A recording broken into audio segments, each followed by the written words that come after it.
Hello, my learning friends, and welcome to Hughes History, where today we're going to turn back the clock all the way to colonial America, 1763, and take a look at the Conestoga Massacre, an example of an attempted genocide of a population of Native Americans committed by the Paxton boys.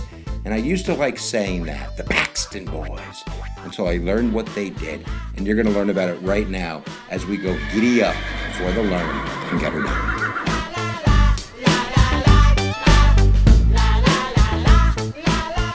So why don't we set the stage? We're going to be in Paxton, Pennsylvania, which today is near Harrisburg in southeastern Pennsylvania, about 100 miles west of where Philadelphia is, about 40 miles west of Lancaster. And the situation really is starting in the 1750s with the end of the French and Indian War, that there's a lot of restless Native Americans on the western frontier. And the British, that's not their number one priority. They really don't want to get involved in kind of like, kung fu fighting on the western frontier and get involved in those types of wars. They're getting ready to issue the proclamation line of 1763 and really draw a line in the sand for, these darn colonists who are pushing westward and really bumping up their heads against Native American tribes. And one Native American, Pontiac, and we're going to have Pontiac's rebellion in 1763, he's having none of this. These were Ottawa Native Americans and other Native Americans from Ohio and even western Pennsylvania that were kind of organizing themselves to fight back against the British. They were French allies. They lost in the French-Indian War,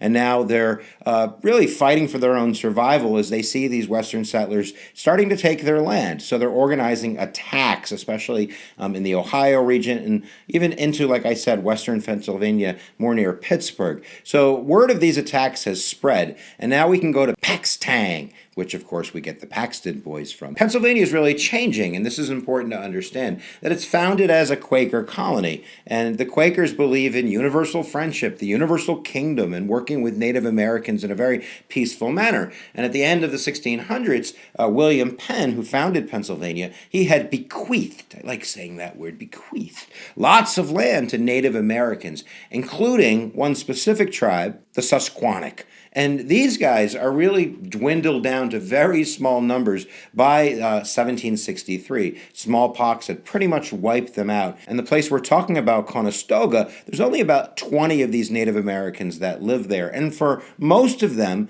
they are Christian, and they have kind of, been bartering and trading with the Pennsylvania farmers that have surrounded them. But word has come that these Native American attacks are coming closer. They haven't reached eastern Pennsylvania, but the word is out there, and these Paxton boys are being led by Reverend John Elder, and this is a different kind of branch of Christianity. This is evangelistic, this is Presbyterian, and they don't see the world in the same light as the pacifist Quakers. They see the world as, white man's civilization that's going out on kind of God's crusade, They see themselves as God's crusaders, and these Native Americans are nothing but savages that need to be wiped off the planet Earth. And that's where we're going when we reach 1763. The Paxton boys are upset. The British government's not doing enough about it, and we're about to have a massacre on our hands.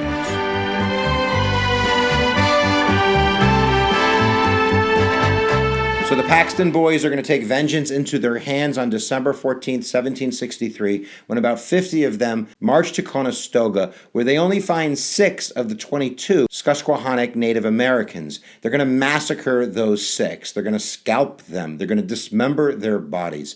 Now, at this point, William Penn, the colonial governor, he already knew something stinks.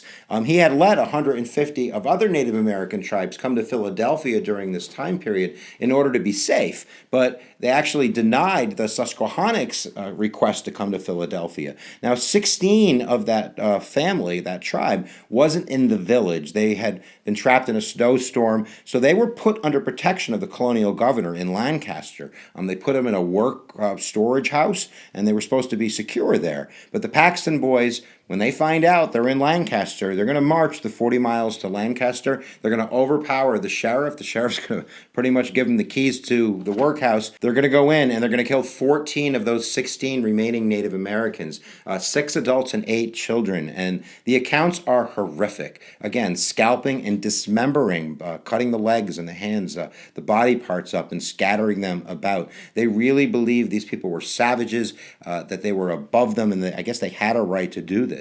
William Henry of Lancaster wrote, I saw a number of people running down the street towards the gaol, which enticed me and other lads to follow them.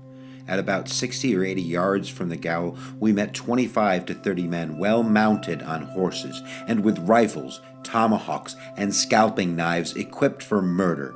I ran into the prison yard, and there, oh, what a horrid sight presented itself to my view. Near the back door of the prison lay an old Indian and his women, particularly well known and esteemed by the people of the town on account of his placid and friendly conduct.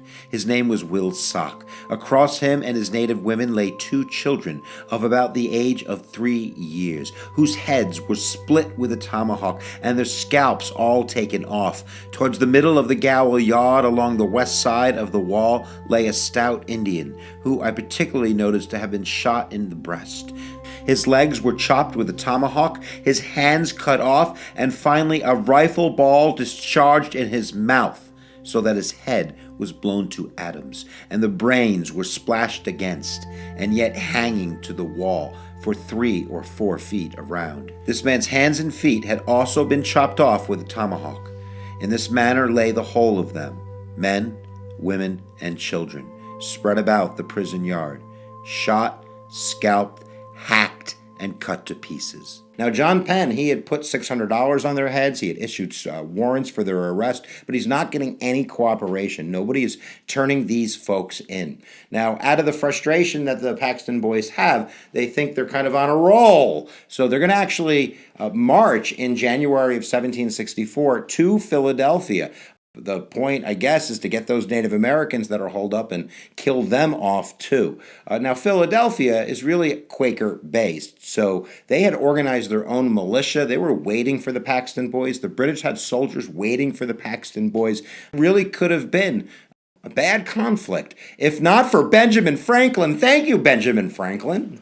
Benjamin Franklin actually leads a delegation to meet them in Germantown, which was its own town province outside of Philadelphia, and they negotiate with these murderers, with these massacres.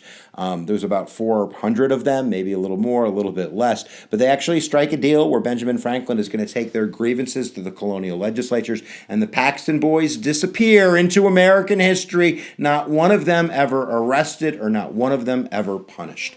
In his own account of the massacre, Benjamin Franklin wrote, "The barbarous men who committed the atrocious act in defiance of government, of all laws human and divine, and to the eternal disgrace of their country and color, then mounted their horses, whoosed in triumph as if they had gained a victory, and rode off, unmolested.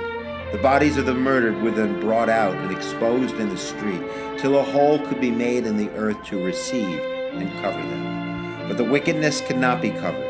The guilt will lie on the whole land till justice is done on the murderers. The blood of the innocent will cry to heaven for vengeance." So that's the story of the Paxton boys. But you know, I wouldn't be a social studies teacher if I didn't roll out some effects. So the big effect is that this is one of the underlying reasons of the Revolutionary War. It's these settlers, it's these poor, new immigrants. They were Irish and Scottish immigrants, but there's German immigrants. There's other immigrants that are seeking to push westward, and there's Native Americans in their way, and they feel as though it's their God-given right to move westward, and the British government is not cooperating. And that, again, is one of the underlying reasons of the American Revolution. There's some other kind of interesting side notes.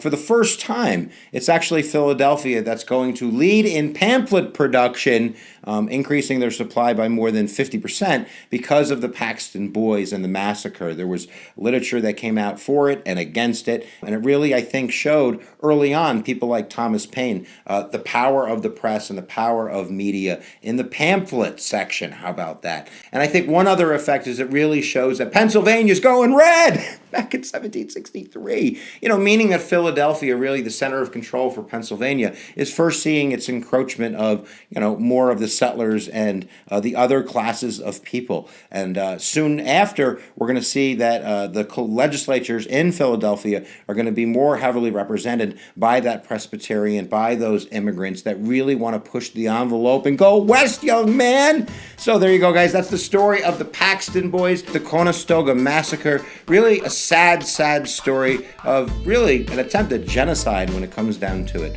So what do you think? You can leave it down in the comments below. That's what we do on the YouTubes. We leave our comments down below the videos, and we subscribe to the YouTubers, and we share them on social media and such. And of course, a reminder that you can check us out at www.hiphughes.com. We have a video arsenal with over 450 videos that are all organized nicely and such for your learning pleasure. All right, my friends, that's all I have to say. Oh no, there's one other thing, because I say it at the end of every video that I've ever done, because I believe it with all my teacher heart. Where attention goes, energy flows. We'll see you folks next time you press my buttons.